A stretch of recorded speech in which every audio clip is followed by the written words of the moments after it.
उधर रात को रात सीबीआई डायरेक्टर को हटा करके और वहाँ पे फोर्स लगा दी गई। ये जुडिशरी है, ये सीबीआई है, ये एलआईओ है। यार कैसी बातें कर रहे हो? फैसला सुनाने वाले कोई जज होगा? जब ही तो सुना था जब सारे आरएसएस के लोग बिठा दिए, आईएएस उनके, आईपीएस उनके, हाई कोर्ट उनका, सुप्रीम कोर्ट उनका, जज उनके, तो यार कैसे फैसला सुनाओगे? रफाकत साहब, आप जितने भी कांग्रेसी टाइप के लोग हैं, राहुल गांधी, सुनिएगा, राहुल गांधी संसद भवन के अंदर या फिर बाहर में आरएसएस करते रहते हैं, लेकिन आरोप लग रहा है कि अभी भी कांग्रेस के अंदर कहीं ना कहीं आरएसएस का स्लीपर सेल है, आरोप लग रहा है, क्या कहेंगे? देखिए एक बात बताऊं मैं आपको, हर पार्टियों में, हर जाति में, हर बिरादरी में अच्छे लोग भी होते हैं, बुरे भी होते हैं। तो आप मानते हैं राहुल गांधी बुरे हैं? वो हम क्यों मानते हैं? कैसे मान लेंगे हम? एक सवाल, हर पार्टियों में मैं ये बात मान सकता हूँ कि कांग्रेस में कुछ लोग जो हैं आरएसएस के घुस चुके हैं, लेकिन वो मिसगाइड करते हैं लोगों को। हमारे नेतृत्व जो राष्ट्रीय नेतृत्व है, अब उस पर भी एक टीम बनी है। निकालते क्यों नहीं उससे? इस बार रफाकत अली जी, संसद के अंदर विपक्ष मजबूत है?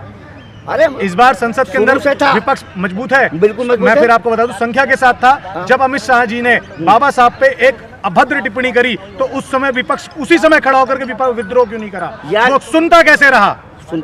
हाँ। अरे मैं बताऊंगा आपको, अभी आपने देखा अमित शाह के जो मित्र थे अडानी, जो भारत सरकार बना रहे हैं ईवीएम द्वारा। अब मैं ये भी बता दूं, ईवीएम द्वारा से सरकार बना रहे हैं। मशीन कौन लेकर आया? यार एक मिनट सुनो प्लीज, पहले बताओ मशीन लेकर कौन आया? इलेक्शन कमीशन मशीन लेकर आए थे। हमसे बात करो, हम पर जाहिल नेता नहीं है। इलेक्शन का नेता जाहिल भी होता है। हाँ जाहिल भी होता है, जाहिल तो है। ये गृह मंत्री और क्या नाम है तुम्हारे, हाई स्कूल फेल है, इसको देश का प्रधानमंत्री बना दिया। जिसने अपनी लुगाई को नहीं चला सका उसको तुमने देश का प्रधानमंत्री बना दिया। यार कैसी बातें कर रहे हो तुम? हवा खराब होती है, जेल से हवा खराब होती है तुम्हारी। टिप्पणी करेंगे हम तो ना जो आपकी हालत जेल अभी जान भिजवा यार। तो जो अपनी बीवी को नहीं चला सका उसको तुमने देश चलवा दिया, तुम मनवादी हो। कैसे लोग जोगी है भाई, जोगी बने हैं तो जोगी 85 वक्त में जोगी पे टकले पे उस पे रोता फिरता था वो।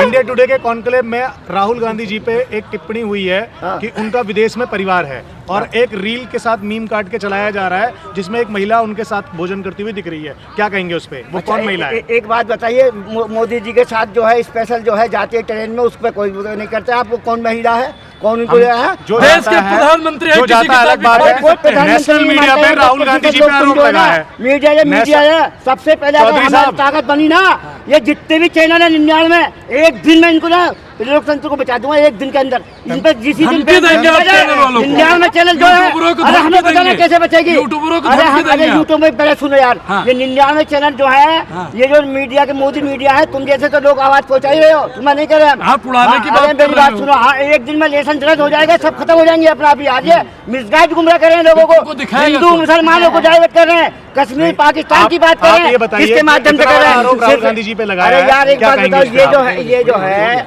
मिसगाइड करके मीडिया के माध्यम से लोगों को नफरत फैला रहे हैं। हमारे राहुल गांधी जी ने जो है यात्रा लेके चले थे। आप अमित शाह जी को क्या कहना चाहेंगे? उन्होंने इतनी बड़ी मीटिंग के अंदर राहुल गांधी जी पे सीधे सीधे अटैक किया है कि उनका परिवार है। ये मुद्दा जो है ना, इनका मुद्दा जो था, जैसे मुद्दा था, जैसे आप सवाल का जवाब देने में घुमा रहे हैं, क्या वो सच है? क्या कौन से घुमा रहे हैं? हमने बताया तो आपको, अभी टर्स से लाखों अरबों रुपए पकड़ी गई थी संबल का मुद्दा। जो परिवार उनका बाहर दिखाया गया वो बात सच है? झूठा? बाहर दिखाने में क्या दिक्कत है? घूमने नहीं जा सकता कोई आदमी, बाहर विदेशों में नहीं जा सकता। आप नहीं जा जो महिला उनके साथ भोजन कर रही है, तो क्या बात कर रही है? कोई कार्यकर्ता भी हो सकता है, कोई मिलने वाले भी हो सकता है, कोई रिश्तेदार भी हो सकता है। क्वेश्चन कहाँ से कहाँ ले जा रहा है? चंद्रशेखर पे बात हो, चंद्रशेखर जो है कर नहीं रहे हैं। चंद्रशेखर ठीक है, राहुल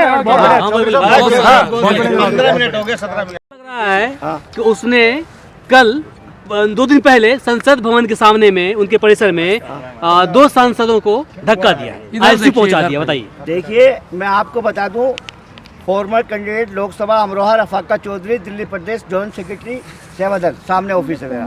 मैं आपको 30 साल का तजर्बा बता रहा हूँ। ये आरएसएस के लोग जो होते हैं, इनके पास कुछ नहीं है। एक तो ईवीएम है और एक मीडिया है। मीडिया 99 चैनल किसके हैं? अडानी, एडवानी और वे है। ये क्या करते हैं? झूठ को सच और झूठ को सच और सच को झूठ करते हैं। जैसा आपने देखा होगा, कितना लाखों अरबों रुपए की टैक्स पकड़ी गई थी, रातों रात इन्होंने दिमाग को डाइवर्ट करके संबल की तरफ ले गए। ऐसे राहुल बाबा साहब भीमराव अंबेडकर का, हमारा जो इन्होंने अपमान किया है, संविधान के निर्माता का अपमान क्या है, समझे। उसके लिए इनकी हवा खराब हो रही है, क्योंकि सड़कों पे दलित ना आ जा, बिछड़ा ना आ जा, मुसलमान ना आ जा। संविधान की जो है धज्जे उड़ाए इन्होंने। संविधान का मतलब क्या होता है, संविधान का आप ये बताइए, संविधान का मतलब क्या होता है। गृह मंत्री अगर हैं तो संविधान की वजह से हैं। अगर क्या नाम है, उसका मतलब होता है संविधान बचाओ, लोकतंत्र बचाओ, और उसमें शपथ खाते हैं, संविधान में सबको लेके चलते हैं। अब जब उन्होंने ये सब बाबा साहब का अपमान किया है तो ये गृह मंत्री हट चुके हैं, ये सिर्फ तभी पार रह गए हैं। मैं रफाकत चौधरी कह रहा हूँ, मुझे जेल में डलवाइए, होम मिनिस्ट्री की ताकत है तो, समझे। जब तक जेल नहीं ऐसा है, चमचे तो बन जाओगे आप। अगर इतिहास बनाना है तो संविधान को बचाना है, लोकतंत्र को बचाना है, सामाजिक न्याय को लाना है, तो आपको सच बोलना पड़ेगा। इनको नहीं देखना। आपने देखा होगा उसने कि बाबा साहब का कितना बड़ा अपमान किया है। इन्होंने रातों रात राहुल जी का क्या करा, मिसगाइड करके, गुमराह करके, और इन्होंने क्या किया कि धक्का दे करके आरएसएस वालों ने दिमाग को डाइवर्ट कर दिया। जो बाबा साहब का मुद्दा था उसको सारा दबा दिया। इसलिए मैं आपको बताना चाहता हूँ, मेरे मीडिया बंधुओं साथियों, सुन लो, मिसगाइड मत हो। और ये अगर तुम देश का देखो, आज तुम जो है खाली पेट खाली जेब, तुम जो है हम समाज के लिए, देश के लिए, विकास के लिए बात कर रहे हो। मीडिया वाले तो बेचारे, जितने भी सोशल मीडिया है, इसके माध्यम से सच्चाई पहुंच रही है। अन्य भाई साहब, इस देश का नाश हो जा, जितनी ये आग लगा रहे हैं। कई जो आपने देखा कभी 764 में मुसलमानों ने हुकूमत करी, सीतापुर रहा, रामपुर रहा, जब मुसलमानों को खतरा नहीं हुआ। ये होम मिनिस्ट्री इनकी, CISF इनका, गृह मंत्रालय इनका, होम मिनिस्ट्री इनकी, CISF इनका, LIO इनकी, CBI इनकी, उसके बाद में भी हिंदुओं को खतरा। राहुल गांधी जेल जाएंगे, जेल। तुम्हारे अब्बा भी जेल नहीं भेज सकते राहुल गांधी को। राहुल गांधी पता किस नस्ल से है? राहुल गांधी जी उस नस्ल से हैं जिसने पूरे देश के लिए, संविधान के लिए पूरी जो है यहाँ पर जो है कुर्बानी दी है। इंदिरा गांधी जी ने कुर्बानी दी, जवाहरलाल नेहरू ने कुर्बानी दी। उनकी माता जी अगर चाहते तो प्रधानमंत्री अब से 10 साल पहले बन जाती। लेकिन मैं आपको बताना चाहता हूँ, चौधरी जी, कांग्रेस बाबा साहब से और संविधान से कब से प्यार करने लगी? 1952 के अंदर उनके खिलाफ उनके ही PA को खड़ा करके उनको चुनाव में हराया गया था, बहुत बुरी तरह से हराया गया था। आप क्या कहेंगे इस पे? आपको कब से प्रेम जागा आपका? आप कौन सा चैनल से आप ये बताइए। मैं चैनल किसी से भी हूँ, भारत की आवाज हूँ। मैं आपसे आपका राय जानना चाहता हूँ, कांग्रेस की राय जानना चाहता हूँ। कांग्रेस की राय ये है, बाबा साहब को शुरू से कांग्रेस ने, ऐसा नहीं है, कुछ लोग उस वक्त भी RSS के थे, फिर संविधान की कांग्रेस में RSS के थे। मेरी सुनिए, आप मिसगाइड ना करिए। मैं जो कहना चाहता हूँ वो सुनिए। संविधान में 156 पेज पे आप उसको पढ़िए, संविधान को, और 156 पेज को पढ़िए आप। पहले ऐसा नहीं कि ऐसे हवा में तीर मार दो, उसमें 56 पेज आप पढ़ोगे तो ये जो लोग आज तिरंगा ले फिर रहे हैं हाथों में, ये क्या कहते थे? ये तिरंगे का इतना अपमान करते थे। इनको तो इतनी भी ताकत नहीं है RSS। मेरे सवाल को आप फिर गलत ले गए। मैं सवाल पे ये पूछ रहा हूँ कि कांग्रेस को बाबा साहब से और संविधान से कब से प्रेम हुआ है? शुरू से है। कब से? दलितों के लिए, पिछड़ों के लिए।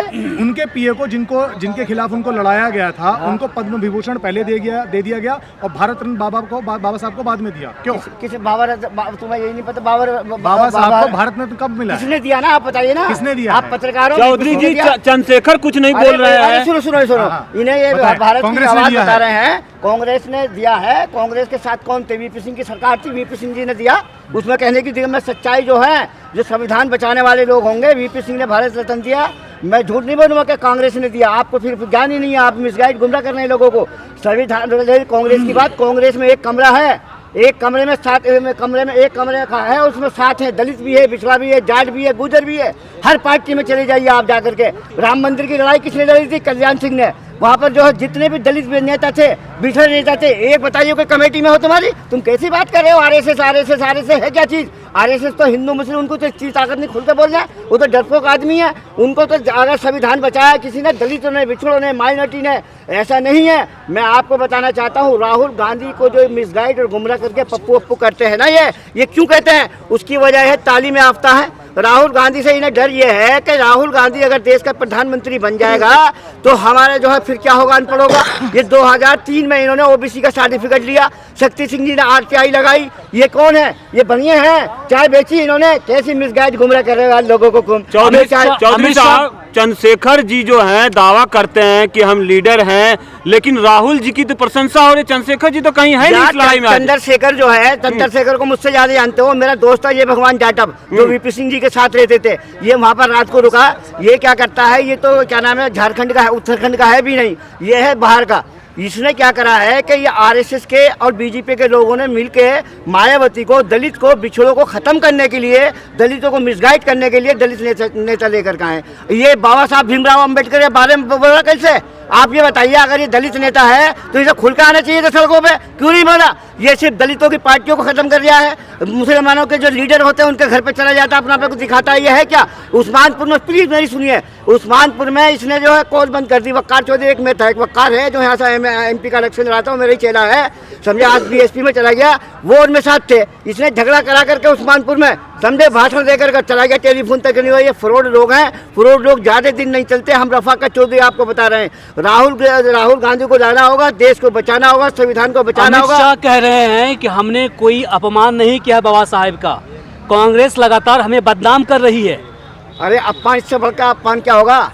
मेरी बात सुनिए, 7 होम सेक्रेटरी होते हैं, इधर सुनिए, आप भी सुन लीजिए, 7 होम सेक्रेटरी होते हैं, इसमें 7 के 7 इन्होंने भर दिए। जो बच्चा IAS है, पढ़ाई है, लिखाई लिख के वो आता है, इन्होंने भर दिया। आज तक किसी को पता है तुम्हारे पत्रकारों को? क्यों कि ये क्या करते हैं, ये मिल जाते हैं आपस में लोग। मैं इसलिए आपको बताना चाहता हूँ, कांग्रेस ने और क्या नाम है, जितना यहाँ पर इस संविधान को, सभी लोकतंत्र को दिया है, लोकतंत्र अगर बचा है तो कांग्रेस की वजह से बचा है। राहुल गांधी ने नफरत की, ये दुनिया ने, इन्होंने कितनी नफरत फैलाई। 80% हिंदू आज भी सेकुलर हिंदू है, समझे। मुस्लिम कंट्रियों में चले जाइए आप तो यहाँ की बात कर रहे हो। कुछ लोग 67 लाख लोग सरकारी मुस्लिम कंट्रियों में क्या नाम है, हिंदू जो है नौकरी ले रहे हैं। इनको ये नहीं पता कि वहाँ पर वो हिंदू भाइयों को कितनी परेशानी होगी। तुम यहाँ जरा सा हिंदू मुस्लिम करते हो, पाकिस्तान और कश्मीर करते हो, लेकिन तुम ये नहीं देखते दुबई में, अरब में, सऊदी में कितने मुसलमान हिंदू जो है हमारे भाई नौकरी ले रहे हैं। 67 लाख लोग नौकरी ले रहे हैं। उनके दिलों से पूछे, वहाँ तो कुछ नहीं हो रहा, वहाँ तो हिंदू खतरे में नहीं है। या तो हिंदू मिसगाइड और गुमराह करके 80% लोग जो है, 80% है उनकी भागीदारी छीनते हैं। ये 10% लोग जो है मिसगाइड, गुमराह कर देते हैं, दिमाग को डाइवर्ट कर देते हैं। ये कहना गलत थोड़ी होगा क्या? कि वो कहते हैं कि हिंदू खतरे में है और आप कहते हो दलित और संविधान खतरे में है। हाँ बिल्कुल है, खतरे में नहीं है तो नहीं, बताइए फिर तो कैसे वो भी सही खतरे में है? हम बताएंगे ना। मोदी जी, सुनिए मेरी बात सुनिए, हाँ, बताइए। अगर 10 साल में वो संविधान नहीं बदल पाए, हटा नहीं पाए, हाँ। ठीक है, हाँ। और 800 साल और हजारों सालों में हिंदू खतरे में नहीं हुआ, तो आप कैसे कह सकते हैं कि उनके राज में दलित खतरे में हो जाएगा, संविधान खतरे में हो जाएगा, अरे ये और उनके राज, आपके राज में हिंदू खतरे में हो जाएगा? अच्छा, ये तो उन लोगों को मूर्ख बनाने वाली बात है ना। तो आप जैसे पत्रकार क्या नाम है, मीडिया जो मोदी मीडिया बना रही है, वो मीडिया बना रही है, हम बताएंगे ना, हम जवाब देंगे ना आपको। एक बात बताइए, संविधान का मतलब क्या होता है? संविधान का मतलब होता है लोकतंत्र को बचा, सुविधा सबको लेके चलो, हिंदू हो, मुस्लिम हो, दलित हो। किसने कहा कि सुप्रीम कोर्ट की धज्जे उड़ा दो? किसने कहा हाई कोर्ट की धज्जे उड़ा दो? किसने कहा CBI की धज्जे उड़ा दो? अरे उड़ी क्यों नहीं है? सुप्रीम कोर्ट अगर गलती करता है तो कोर्ट जाओगे या बुलडोजर चलवाओगे? अरे ये बताओ, बुलडोजर चलवाओगे या कोर्ट जाओगे? हाई कोर्ट जाओ, सुप्रीम कोर्ट जाओ। अरे यार मिसगाइड ना करो, गला मत फाड़िए। सवाल का जवाब दे रहे हैं। जब रात को 2 बजे सुप्रीम कोर्ट खोला गया था, तब उसकी धज्जियां नहीं उड़ी थी। किसने खोला था? रात के 2 बजे तक। किसके लिए खोला था? किसके लिए खोला था? बताओ यार, आपसे पूछवा ना। नेता है, हम तो यार एक पत्रकार बात हैं, बताओ, नेता को सब कुछ पता होता है। पत्रकार एक बात बताओ यार, कितनी धज्जे उड़ा, 85 मुकदमे जिस टकले पे जो रोता था आज वो संविधान बचा रहा। अरे उससे पूछा था, उसकी 85 मुकदमे उसके ऊपर, समझे, मारम खाने मुझे मारा है जी। अबे आज तुम्हारा तो दौर है, कल को हमारा भी दौर आएगा। सारे झूठे मुकदमे लाद दिए गए सर आपके वक्त में। किस पे झूठे बात कर रहे हैं? झूठे मुकदमे। तो एक काम करो, मुर्गी इनको कुछ ना मिलता तो मुर्गी चोर, समझे। कभी कुछ जितने भी लोग हैं, जितने भी सेकुलर लोग हैं, संविधान को बचाने वाले हैं। अब आपका सवाल हो गया दूसरों को। अमित शाह ने कहा है कि हम आप माफी नहीं मांगेंगे, आप क्या कर लिएगा बताइए? अमित शाह का बाप भी माफी मांगेगा वो, समझे। तुम हो गए उससे डरते हो गए, हम हैं नेता आदमी। और सुन लो, अमित शाह को मैसेज दे दीजिए, वो आज होम मिनिस्टर वो है, कल को सरकार भगवान है, भगवान तुम्हारे लिए होगा, हमारे लिए राहुल गांधी, सोनिया गांधी है। राहुल गांधी भगवान भगवान? हाँ। मैं भगवान, तुम कह रहे हो भगवान है? मैं तो अमित शाह को बोल रहा हूँ। फिर तुमने भी कहा, आपने क्या कहा? तुमने कहा अमित शाह हमारे लिए भगवान है, हमारे लिए भगवान, हमारे लिए तभी बाहर है वो, जाके कहा हमारे लिए तभी बाहर है वो। हमारे जेल जाएंगे आप, जेल। अरे जेल भी भेजते यार, तू बाहर से जेल बुला, जेल 107 गिरफ्तार है दिल्ली से आप तक, सड़ जाओगे जेल में सुने को मिल जाते, 10:30 मिल जाते। जाती है, 2 बजे मिल जाती है, फिर 3 बजे मिलती है। हम जो है जेल जाने डर रहे हैं। भगत जी, हाँ जी बोलिए। एक सवाल फिर से। हाँ बोलिए। मैं पर्सनल नहीं, मैं लोगों के कल्याण के लिए बात कर रहा हूँ कि उन्होंने जब 14 में आए तो उन्होंने कोल घोटाला बताया, ठीक है, जमीन घोटाला बताया, इतने सारे घोटाले बताए जो कि सुप्रीम कोर्ट में वो सिद्ध नहीं कर पाए। ये बात आप मानते हैं? बीजेपी ने जितने भी घोटाले कांग्रेस पे लगाए, आरोप लगाए, वो सारे के सारे निराधार रहे, वो सारे झूठे रहे, ये बात में कोई दो राय नहीं है। लेकिन 10 साल के अंदर अगर कांग्रेस उनके किसी भी मुद्दों को नहीं घेर पा रही है, जैसे कि इलेक्ट्रॉल बॉन्ड हुआ, उनका राफेल घोटाला हुआ, इतने सारे घोटालों में कहीं ना कहीं कांग्रेस बैकफ्रंट पे है, वो लोगों की बात वहां तक नहीं पहुंचा पा रही है। कौन ऐसा है? तुम गलत फहमी के शिकार हो। मेरी बात सुनिए, आप मैं बताऊंगा ना आपको कैसे। ऐसे गलत फहमी के शिकार ये हैं। आप ये बताइए, आपने अभी क्या सवाल किया था? भूल गए आप? नहीं, आप ही बताइए। हमने सवाल किया है, हमने ये बताइए। सवाल किया है कि हाँ। बीजेपी ने कांग्रेस पे जितने आरोप लगाए वो निराधार थे और वो सुप्रीम कोर्ट और कोर्ट के अंदर सिद्ध नहीं हो पाए। सिद्ध ना हो पाए। झूठे मुकदमे, झूठी बातें करके वो अपने इलेक्शन को एजेंडा बना पाए। लेकिन आप इलेक्ट्रोल बॉन्ड जैसे इतनी बड़ी धांधली हुई, राफेल डील के अंदर इतनी बड़ी धांधली हुई, इतना बड़ा क्या कहते हैं उनका स्कैम जगह जगह पे रहा, लेकिन विपक्ष काम नहीं कर पाया, कमजोर हो गया। यही सवाल है, विपक्ष कमजोर हो गया, सीधे सवाल। ऐसा कोई विपक्ष कमजोर नहीं है। जितने भी जज हैं, हाई कोर्ट के हो, सुप्रीम कोर्ट के हैं, सब आरएसएस की शाखा से निकल के आए हैं। जब वो आरएसएस के लोग बिठा दिए उनको, तो क्या मुकदमे करे वो फैसला सुनाएंगे? कांग्रेस दुनिया ने में देखा, अरे दुनिया ने देखा यार, बाबरी मस्जिद थी, तुमने दुनिया ने